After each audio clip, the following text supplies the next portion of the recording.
Attention IACA members, this is your moment.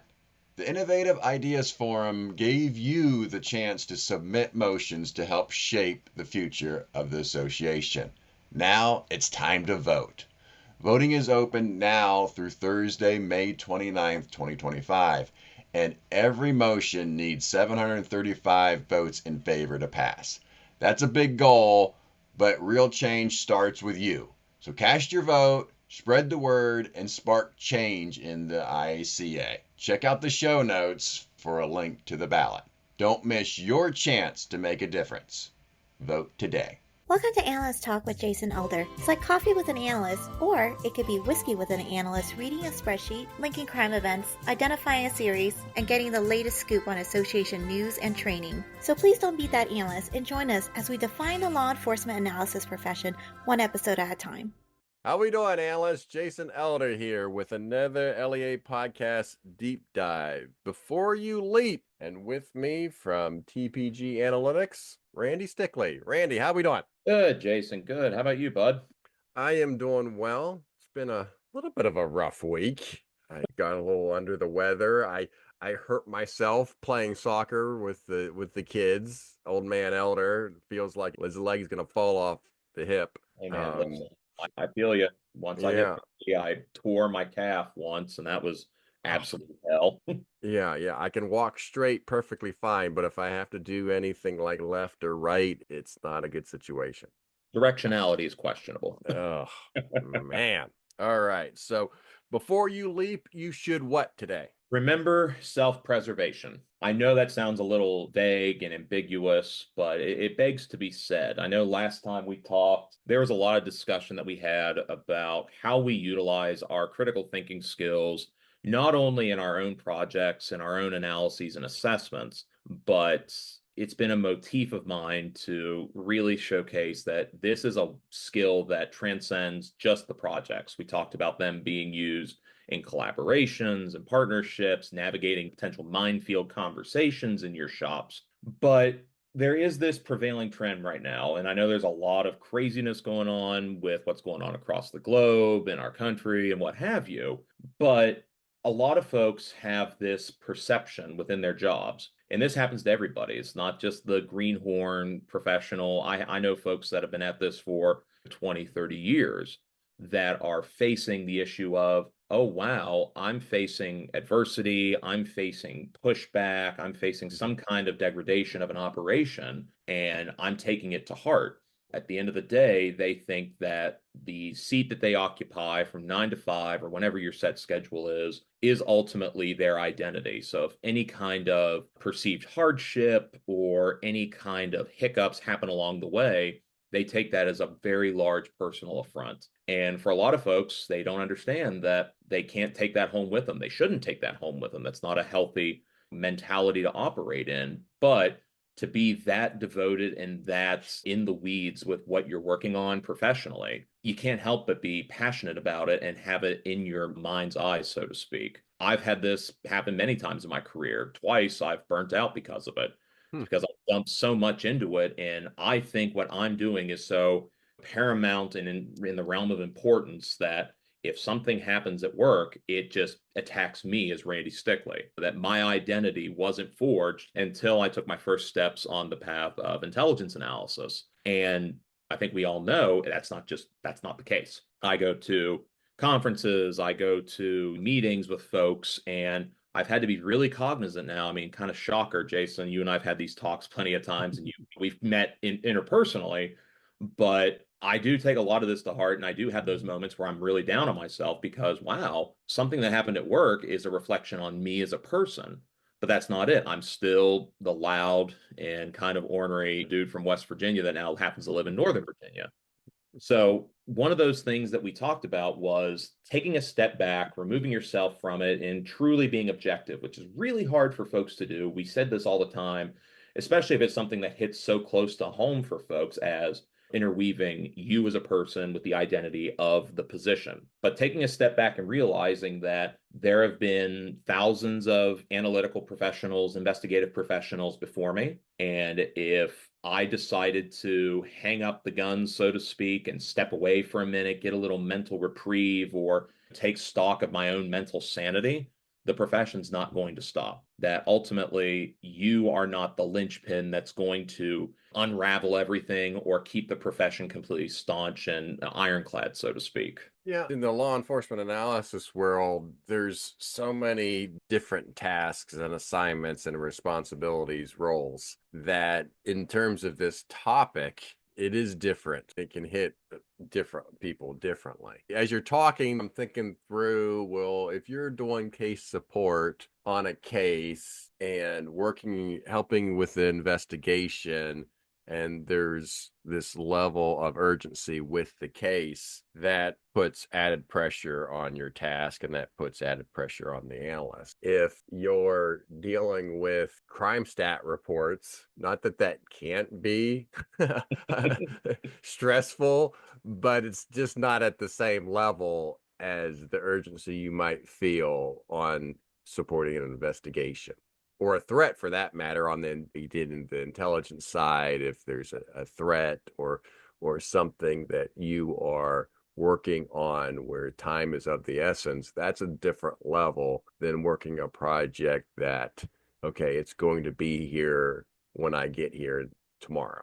Yeah, and you hit on something too that I didn't even cover in that kind of intro spiel that I did, but the emotional investment that you have into a project or you have into case support. If you're like me, I'm just such a massive nerd about the profession in and of itself that I get hung up on a lot. And I try to, and I, again, taking a step back and thinking through objectively, not to get too hung up on this, don't spin the wheel around the axle, as the old analogy goes.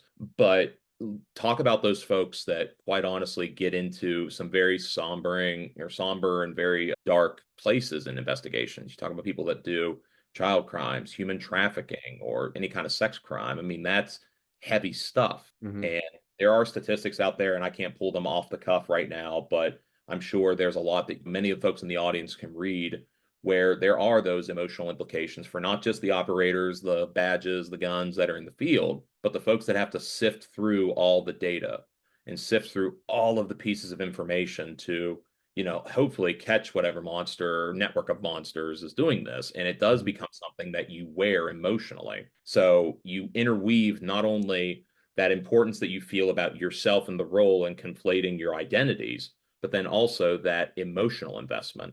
Mm-hmm. That's where I think for many folks, this is kind of my 2 cents on the theory, but you can be a nerd about the profession and get wrapped around the wheel. That's common for somebody who considers themselves a commensurate professional. Mm-hmm. But when you work in the case with child crimes, for example, you really need to check the emotions. You really need to utilize that critical thought, saying to yourself, it is just a job. It is just a job. Mm-hmm. You can have that carrying the banner of truth and justice. I think many folks who do this do it that way, but you need to check those emotions at the door, because not only is that going to skew some work potentially with your frame of bias and your frame of optimism that you may have, but also it's going to weigh on you. You're going to take it home regardless. I knew plenty of folks when I was still in West Virginia that worked human trafficking task forces and crimes against children task forces, that they were stand-up individuals, but they admitted it weighs on them. And a lot of them have actually stepped away from task forces involving those types of crimes because it was impeding upon relationships with their families, relationships with their friends, and their own existences beyond work. Mm-hmm. So that's something that we all have to be very cognizant of. And I love that you brought that point up, because it's a great point. Yeah, too much negativity is definitely eventually wears on most people. You talked about breaking down. Yes. From your vantage point, then, what were some things when did you start going too far? When did you just to kind of go into some tips from your own experience as you look back at those points in time? What were some steps where you started going down that slippery slope of taking things too far? Absolutely. My temperament, for sure. It wasn't like a complete Sybil type thing where it was almost a different identity at the drop of a hat, but there were noticeable differences. I could feel in myself, but then I would ultimately delude myself into saying, no, it's fine. I didn't do anything. But then my now wife, she was my fiance at the time, she was like, I think you need to step away. And of course, I would refute it, but then take mental stock. And after stepping away from a project, I'd go, wow, I actually feel a little bit lighter, just emotionally. Mhm. That's one of them. But then something that is very tangible, folks that are in any realm, you have these lovely things called vacation hours. Mhm. I know many folks think they are a fascinating and precious commodity.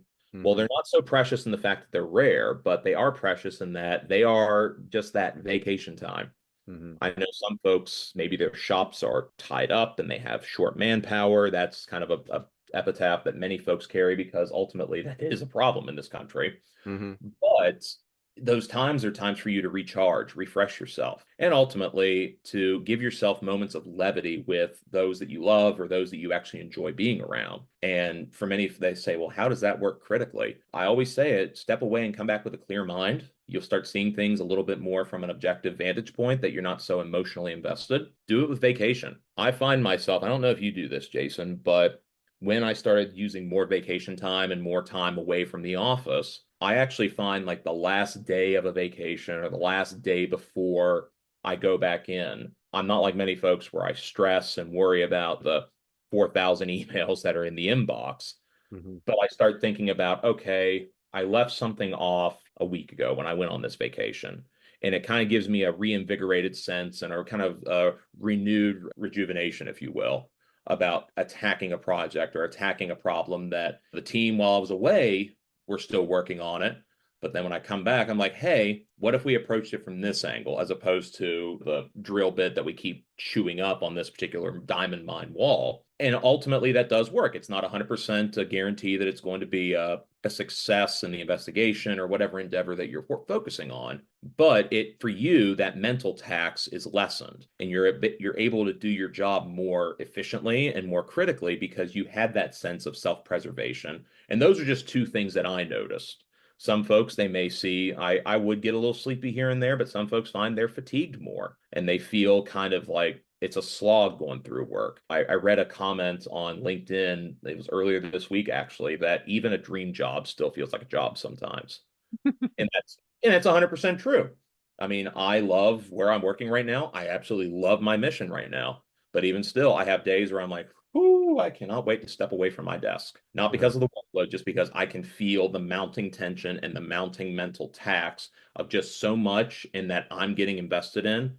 And I know if I hit that critical point, and we all have a different critical point of when we break, but I felt a critical point coming where I was like, I need to take a nice sojourn away. That's when my wife and I went to the Outer Banks last year, came Mhm. back, and I was ready to tackle the world again. So I think that that own kind of self-preservation from knowing your limits, but also utilizing that time that's given to you by your agency or by your company to take care of yourself, be with your loved ones, and come back to work more fresh and full of vim and vigor and ready to do that great analytical work that you do. Yeah. So when you had issues, had this been prolonged? I mean, had you been going basically full speed ahead for weeks or months and then you broke down?